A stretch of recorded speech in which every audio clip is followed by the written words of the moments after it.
Grupo ng magsasaka sa kasalukuyang administrasyon na magpatupad ng minimum palay buying price, partikular na sa dry palay. Ayon sa kanila, patuloy na bumabagsak ang kanilang kita kahit pa sa panahon ng anihan at hindi na sapat ang kanilang kinikita upang matustusan ang kanilang pang-araw-araw na pangangailangan at mga gastusin sa pagsasaka. Si Shino Torno magbabalita. Nananatiling bagsak ang presyo ng palay sa ilang probinsya sa Central Luzon, kabilang na ang Pampanga at Isabela, ayon sa Federation of Free Farmers. Sa ngayon, ang presyo ng palay ay bumagsak pa sa 11 pesos hanggang 13 pesos kada kilo sa mga trader na bumibili sa mga lokal na mga magsasaka kahit pa anihan na. Masyadong matindi yung sitwasyon ng ating mga magpapalay ngayon. So parang kamatis, masyadong bagsak ang presyo.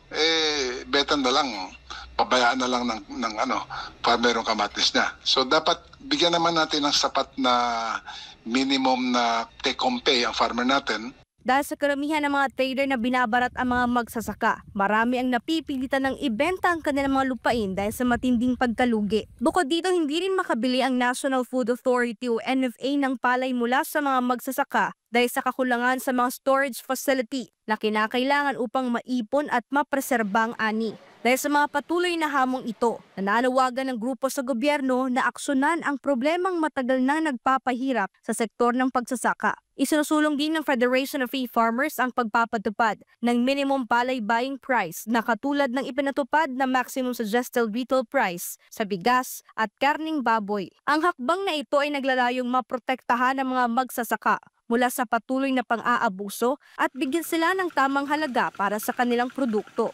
Ang initial calculations namin tungkol dito, doon sa tuyo, yung tuyo na palay, minimum price should be around 20 pesos per kilo. Kung naman yan, at 20 pesos per kilo, actually, ang magiging take-home pay ng farmer on a monthly basis would be around 3,400 pesos per hectare bawat harvest. So maliit yun, 3/4 isang buwan.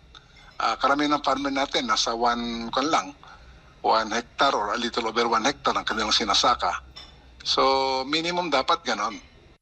Bagamat hindi ito sapat na kita kumpara sa mga minimum wage na mga manggagawa sa Metro Manila, makatutulong ito pang hindi mabarat ang mga magsasaka ng mga trader.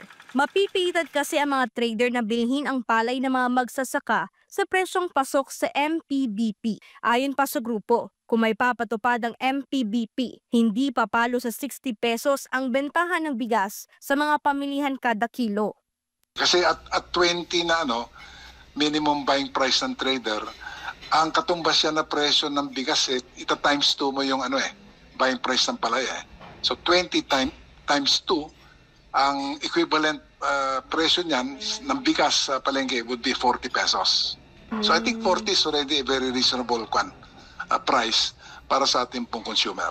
Sa panig naman ng Department of Agriculture DA, pag-aaralan daw ng ahensya ang suhesyong ito ng Federation of Free Farmers. Sa text message naman ni DA Secretary Francisco Laurel Jr. sa SMRA News, tinitingnan na raw nila kung may ganito nang ipinatupad sa ibang bansa at kung paano ang ginawang sistema. Kailangan daw muna itong suriin ng maayos kung legal ba ang mga hakbang na ito.